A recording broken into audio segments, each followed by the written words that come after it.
Good morning, bakers. Today is day 5, and this little guy has been growing, as you can see.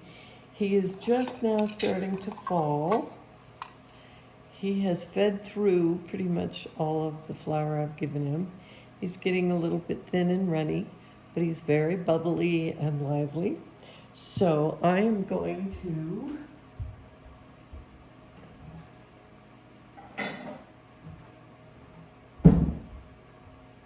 put him in my measuring cup before adding the flour. I always like to mix outside of the jar because now we want to definitely be able to see the rise and the fall. And if you use a dirty jar, you're just not going to see it. You won't know whether it rose and fell or whether it's just your dirty jar. So yeah, he's very thin now. Smelling pretty good. This one's going very fast for some reason. They don't usually go this fast, but it's that 1 day of fermentation where I didn't feed him really seems to have done the trick to speed things up. So, as you can see, it's very thin today. So, I'm going to clean off my handle. I don't want to end up with this stuff all over my hands. There we go. And I did anyway. Typical.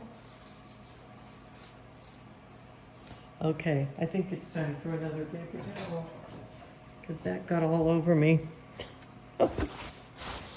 Okay, so now that my hands are clean, I am going to add a good amount of bread flour, but I think I was doing it with my tablespoon, even though I'm not using it as an actual measurement.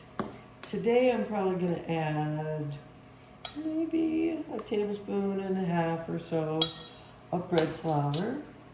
I'm not going to cover that up because I want to make sure I get the right consistency. And maybe a tablespoon or a little less of whole wheat flour. Now, first, before we add the water, let's mix that up because this was pretty darn runny. Okay, yeah, we're gonna have to add just a little bit of water. I'd say maybe a tablespoon of water would do. Let's see. Yeah, I think that might be just right. No, I might need a little more. Yep, maybe another half tablespoon or a little more. There we go. That should be the ticket. I'm getting the sound that I want. But remember, mix it vigorously. You've got to get air into it. It's the air, the bacteria in your air, the natural bacteria, that causes it to ferment. And make sure you scrape the bottom really well because you want to incorporate all that old starter from yesterday. Once I did this and I didn't do this well. I did it in the jar and only the top portion got mixed and the bottom portion was the starter.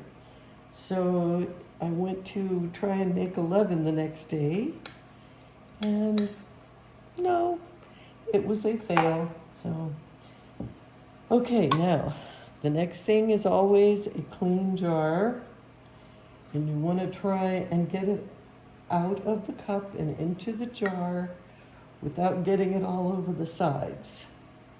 When it's thick, that's hard to do sometimes, but just scoot it. And watch where it's going so you can try and get it right in the middle.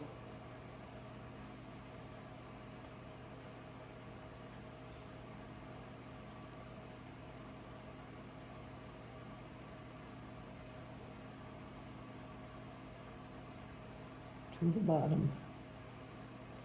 Go slowly. You want your jar clean.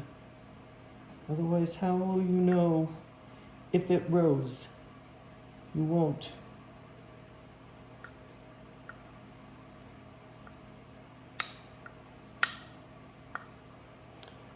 All right, this is day 5. This thing has just been so incredible.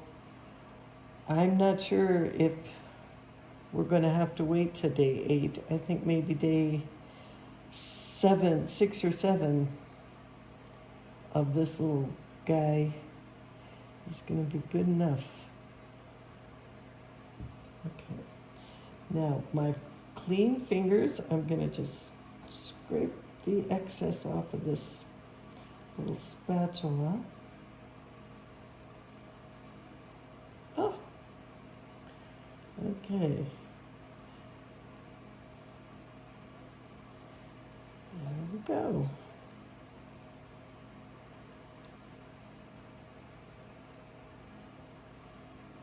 Success.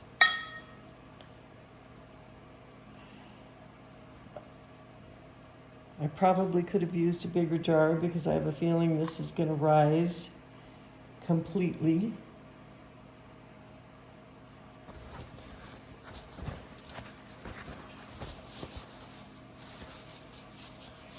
So let's get our little rubber band. You see it's getting a little bigger each day because we're adding more and more flour. See if I can scoop that out.